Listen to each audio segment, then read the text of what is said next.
Welcome back to the 17 News at Sunrise podcast, where we share your news on your schedule. Working in the spirit of the Golden Empire, this is 17 News at Sunrise.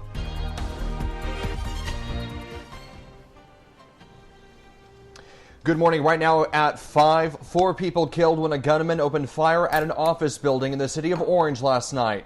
What we know so far coming up. And vaccine eligibility widens again across California. The new rules going into effect today.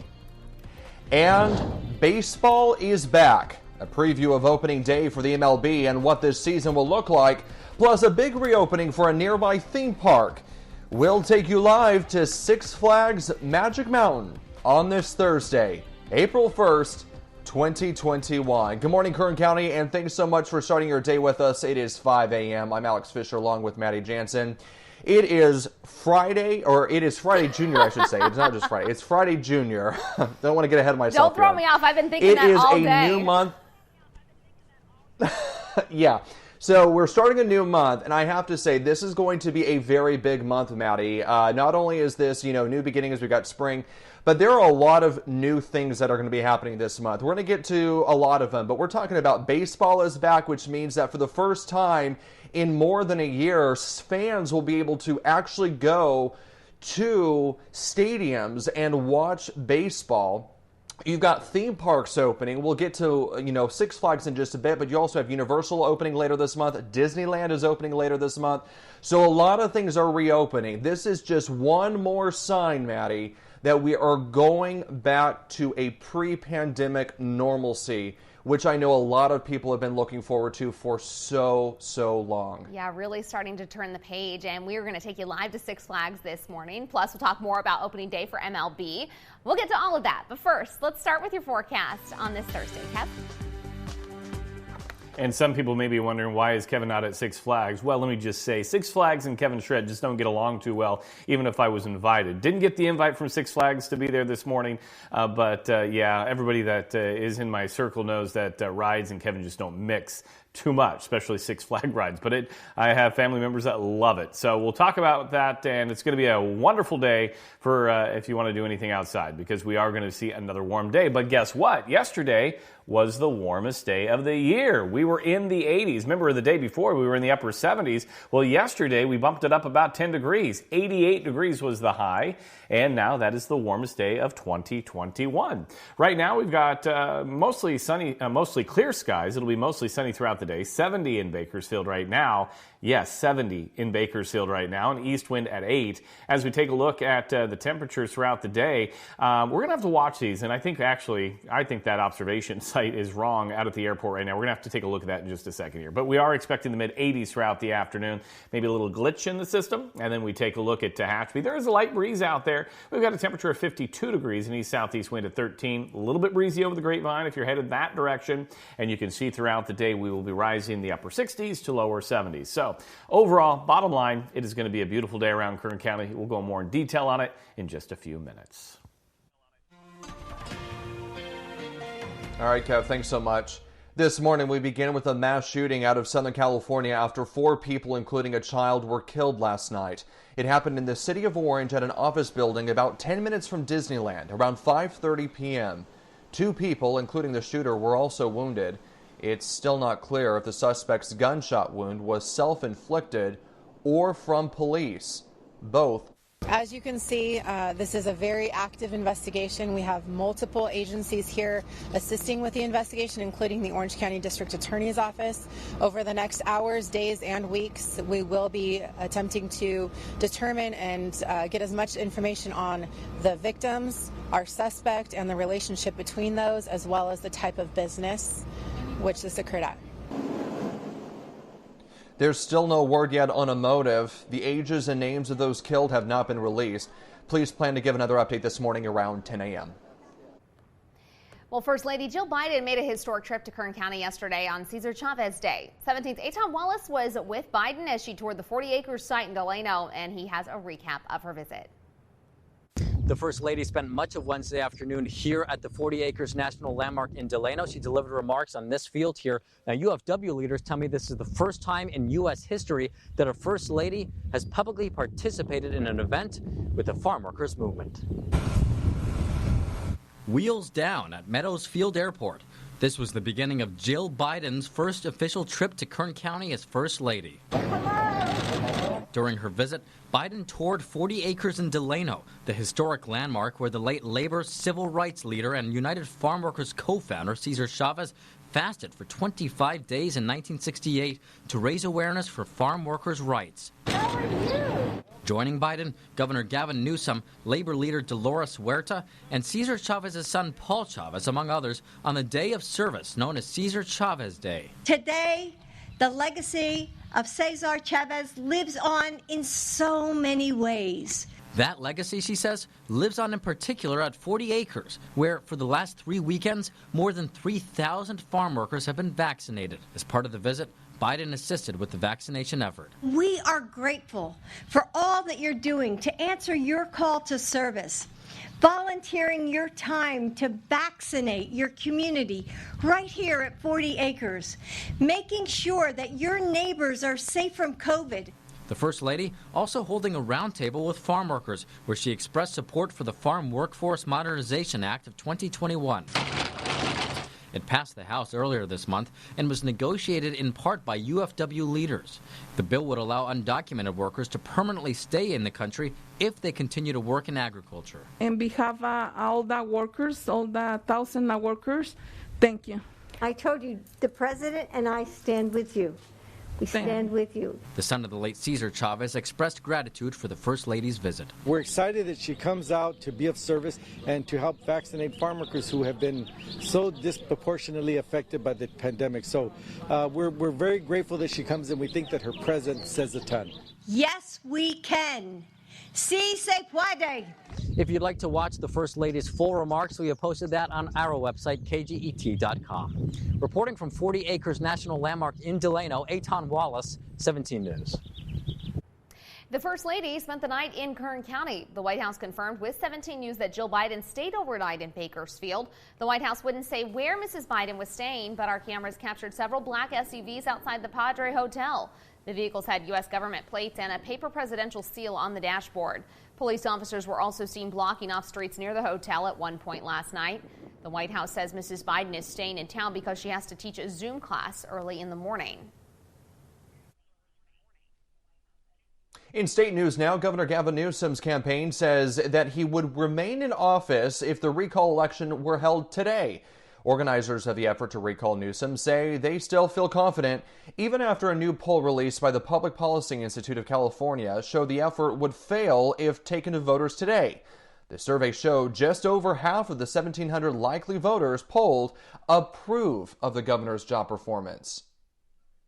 Actually, it was a very good poll for us because it shows that his tanking has not rebounded. The polls really don't matter. The only poll that matters is what's going to be taking place on Election Day. The poll comes as Newsom's anti-recall campaign continues to rake in money. Ahead of its first official fundraising deadline last night, data from the Secretary of State's office shows the campaign has so far reported raising more than $1.25 million within its first 2 weeks. That includes a $250,000 contribution recently from the Professional Engineers in California Political Action Committee. Meanwhile, the petition signature verification process continues among election officials. The last report from the Secretary of State showing 1.2 million of the 1.5 million needed signatures have been certified. The final report is expected within the next month. Making news around the nation, President Biden meets with his cabinet for the first time today with his new infrastructure plan topping the agenda. Tracy Potts has more on what he wants to fix and how much it will cost, and the chance that plan will ever land back on his desk. The Biden cabinet meets for the first time today, 25 people in person and socially distanced, to hear how they can support the president's new infrastructure plan. The largest American jobs investment since World War II.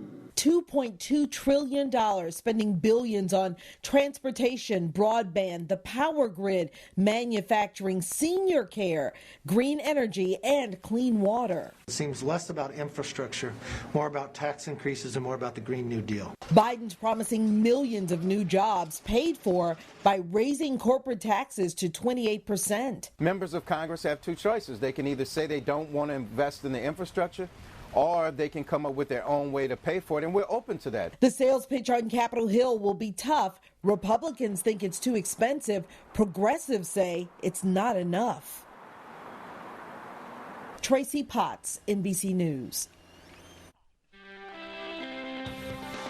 5:10 now, and it is no joke. Baseball is back. Today is opening day, and the season is going to look a little more normal than last year. Despite coronavirus, Major League Baseball will play a full 162-game season. It starts today and runs through October 3rd. Now, you may remember last year the season started on July 23rd and was shortened to only 60 games because of the pandemic. The first game will be between the Toronto Blue Jays and the New York Yankees. First pitch is at 10:05 a.m. And for Dodgers fans, the 2020 World Series champions will take the field in Colorado this afternoon. First pitch is just after 1 p.m. The champs will be out on the road until next Friday, where they will have their home opener for the new season. And that is the day Dodger Stadium will host fans for the first time in 548 days.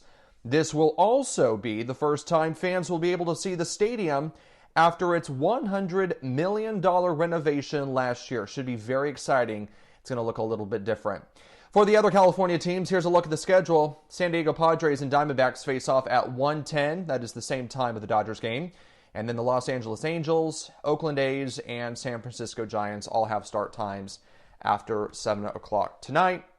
Maddie, you know how excited I am about opening day. It should be a really exciting season.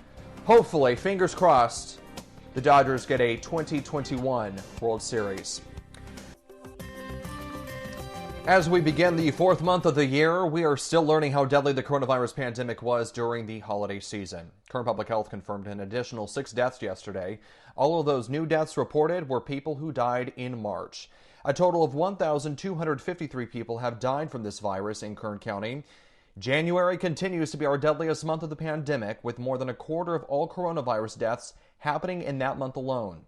Health officials say most of the people who died over the past few months are a result of the surge that we saw following Christmas and New Year's. Yesterday, Public Health also announced 84 new cases. New state data shows 62 people are in the hospital with coronavirus. 9 are in the ICU. Vaccinations open up to all Californians 50 years old and older today. And in 2 weeks, on Thursday, April 15th, everyone in the state will be eligible for a vaccine if you are 16 or older. And as part of California's plan to distribute vaccines equally, people 16 and up living in most areas of Kern County are already eligible to receive the vaccine. There are some exceptions.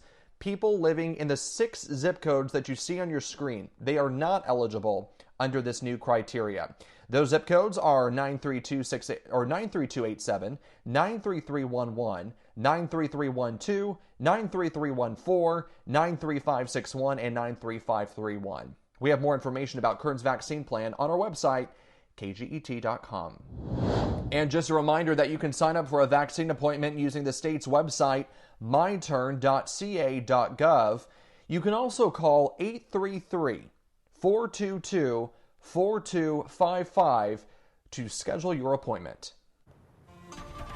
Making news around the nation, another dramatic day of testimony in the Derek Chauvin murder trial in Minneapolis. We saw new video and a new gripping account from another witness, the young man who first took the fake bill from George Floyd. NBC's Gabe Gutierrez reports. This surveillance video from inside the Cup Foods shows what George Floyd was doing minutes before Minneapolis officers arrived at the scene. He appears animated, dancing a bit before buying cigarettes from cashier Christopher Martin, who noticed something during a brief conversation. For the first time, we heard Martin's gripping account of when Floyd handed him a $20 bill. When I saw the bill, I noticed that it had a blue pigment to it, kind of how a $100 bill will have, and I found that odd, so I assumed that it was fake. Martin then made what turned out to be a fateful decision. The policy was that if you took a counterfeit bill, you would have to pay for it out of your money or your paycheck. I took it anyways, and I was planning to just put it on my tab until I second-guessed myself. And as you can see in the video, I kept examining it, and then I eventually told my manager. Martin says his manager asked him to go talk to Floyd, who'd gotten in his SUV outside. Martin told jurors he went out twice with co-workers, but Floyd would not come back inside the store. That's when Martin says his manager told another employee to call police. After officers arrived, Martin says he noticed the commotion. I saw people yelling and screaming. I saw Derek with his knee on George's neck on the ground. In this video from outside the store, Martin's seen with his hands on his head, clearly anxious, the weight of the world seemingly on his shoulders. What was going through your mind during that time period? Disbelief and guilt. Okay. Why guilt? If I would have just not taken the bill, this could have been avoided. Now fired officer Derek Chauvin has pleaded not guilty to charges of second and third degree murder plus manslaughter. His defense team is arguing Floyd died from underlying health conditions and drugs in his system, rather than the 9 minutes and 29 seconds prosecutors say Chauvin had his knee on Floyd's neck. Chauvin's attorney asked Martin why he turned away another person in Floyd's SUV who tried to use a counterfeit bill earlier in the day, but not Floyd. I thought that George didn't really know that it was a fake bill. So far, trauma has been a recurring theme as bystanders have testified. Jurors also heard from Charles McMillan, the man heard on video telling Floyd to calm down as Floyd struggled with officers. I have had interaction with officers myself, and I understand once you get in the cup, you can't win. You're done. But as the encounter escalated, McMillan told jurors he felt helpless. I don't have a mama either. I understand him. He sobbed as he watched the video in court. Oh my God. That was NBC's Gabe Gutierrez reporting. Meantime, in Kentucky, a new bill passed, putting limitations but not a full ban on no-knock warrants. Senate Bill 4 allows the warrant with more protocols, requires the sign-off of 3 people and for officers to be fully identifiable while serving the warrant, and requires that there be an EMT nearby. None of those mandatory protocols existed when the warrant was used on Breonna Taylor, who died last year when police served a warrant at her home in the middle of the night, and her boyfriend opened fire believing the officers were intruders.